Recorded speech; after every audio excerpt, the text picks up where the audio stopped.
Hey there guys, this is Brock Chart and I'm back with another tutorial. This one is Fountain City from Five Finger Pop Book 1. I really like this piece. This was kind of inspired by the group Fits and the Tantrums, particularly like their first album. Picking Up the Pieces is just, oh, it is so good. Like top to bottom, it is honestly like, yeah, one of my favorite records. So I would definitely encourage you to check that out. What I love about that record in particular is that it's new. I think it came out like in 2009 maybe, or like shortly after that, but it's a cool blend of like kind of modern, but there's actually not a single guitar on the record, which is pretty crazy. Like it actually sounds a lot of horn lines and a lot of like brass section and very cool like background harmonies and lots of synthesizers, and it kind of sounds like something out of like the 60s a little bit, or 70s, with like, you know, more of a modern flair. But yeah, if you get a chance, Fits in the Tantrums, Picking Up the Pieces, very cool. But you know, most of the stuff from that album is like very driving and just like danceable and just very upbeat and fun. And so that's what I wanted to do with this one. Fountain City is another name for Kansas City, if you didn't know that. And so I'm from kind of the Kansas City area. Lawrence isn't too far away, so just kind of a fun trivia thing for you. So for this one, both of our hands are going to be in the bass clef, and so your right hand thumb is going to be on F, and that's going to be right below middle C. And then your left hand 5, your left hand pinky, is going to be down here on this lower G. And so we're kind of, left hand actually has the melody here. And then we're going to be going down a step, so bring your whole left hand down. And then for the repeat, we're going to bring it right back up to where we were. And so they kind of take turns, left, left, left, left, right. Left, right. Left, left, left, left, right. Left, left, left, left. So make sure that that left hand, all of those have legato markings or slurs under them. So we want to make sure that that's very smooth, very legato sounding. You don't want, you want very silky smooth there.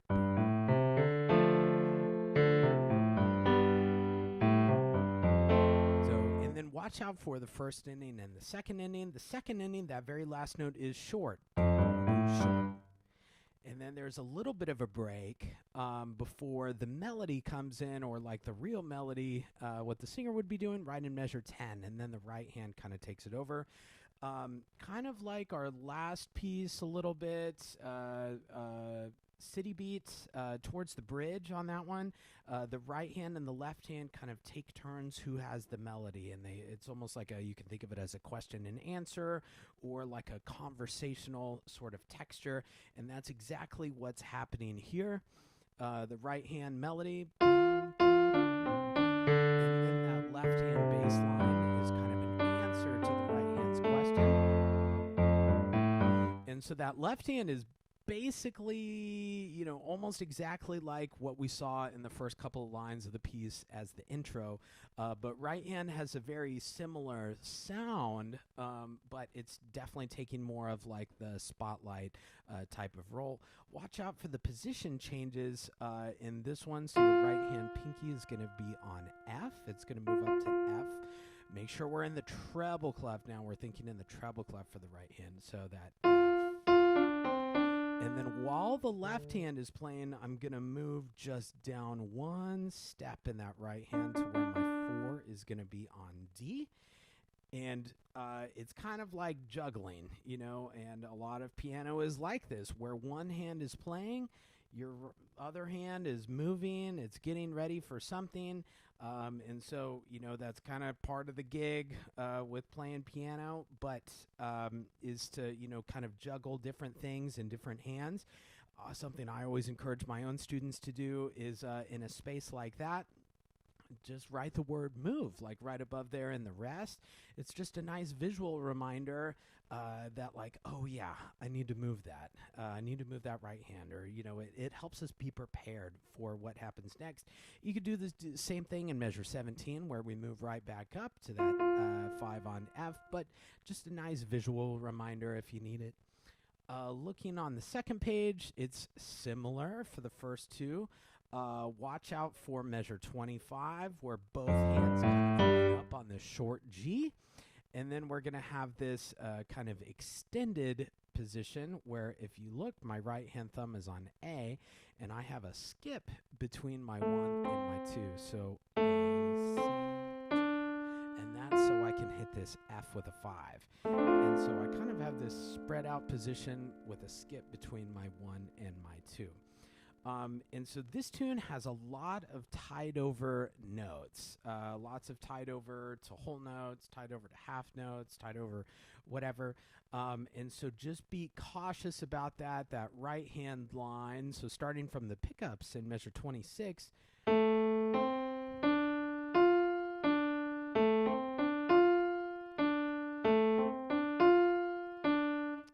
and sometimes, it can look like, for instance, that like F right there in measure 29 with a 5. It is tied over to the half note, but sometimes if you're sight reading, you hit the F twice. So sometimes you could just mark an X on that half note, or just write the word hold or something as a nice visual reminder there. And I'm just in that same extended hand position there. 33, I'm going to scoot up just a little bit to where my thumb is on C, and I'm going to extend it just a little bit. So 1, 2, 3, 5, and then I'm going to go up just a little bit to a 3 on F. So let's see that one more time. So this is in 33. So I've got just a regular C position in my right hand now. C, D, F, G. And in this rest here, I'm going to bring my hand up a step, and I know that I have a black key coming up with my pinky. And so instead of shifting just to the right, I'm kind of shifting like diagonally, because I know that I have to get that pinky up there. And so again, I'm always a big fan of writing, making notes to yourself in your music. You might make like a diagonal arrow just as a visual reminder that it's not just go to the right or go up a step, but it can be helpful to go into the piano a little bit more. And I always do this whenever I have a thumb on a black key or a pinky on the black key. Those are the two shortest fingers in our hand. And so going into the key bed a little bit just makes it a lot more comfortable for our hand to hit those notes and to feel comfortable up there. So watch that. This will be in 33, C, D, F, G, and I'm going to kind of scooch, and I'm going to go into the piano a little bit to where that pinky is comfortably sitting there. And you have some choices here when you play that in 34. You could go, 3, 4, 5, 4, 3, 1, 2, and you could cross over, and then you're ready to go back, and your 5 is already right there. So let me play that for you if you like that fingering. 1, 2, 5. And so that is with a crossover there, and it leads perfectly to where your pinky is on F. That's probably the fingering that I do myself, but some people might prefer this,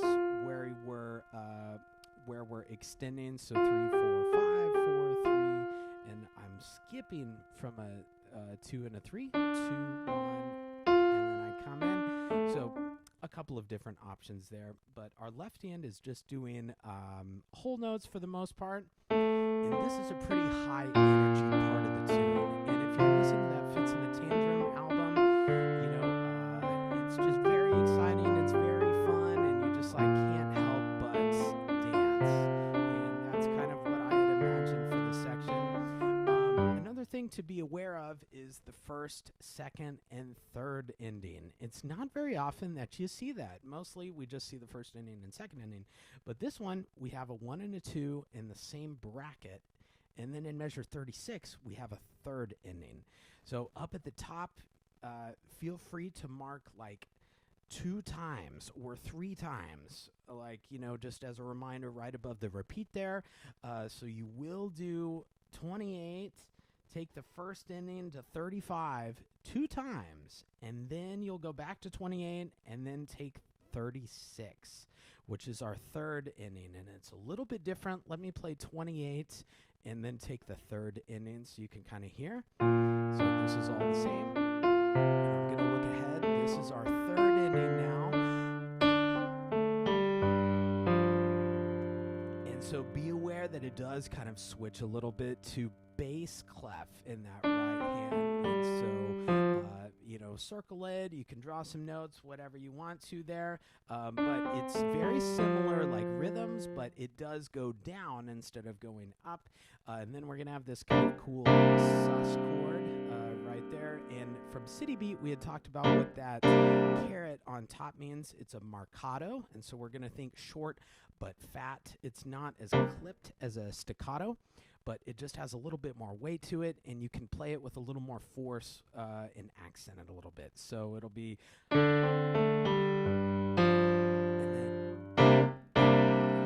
And then that'll go back all the way back to the beginning. Back to our intro there.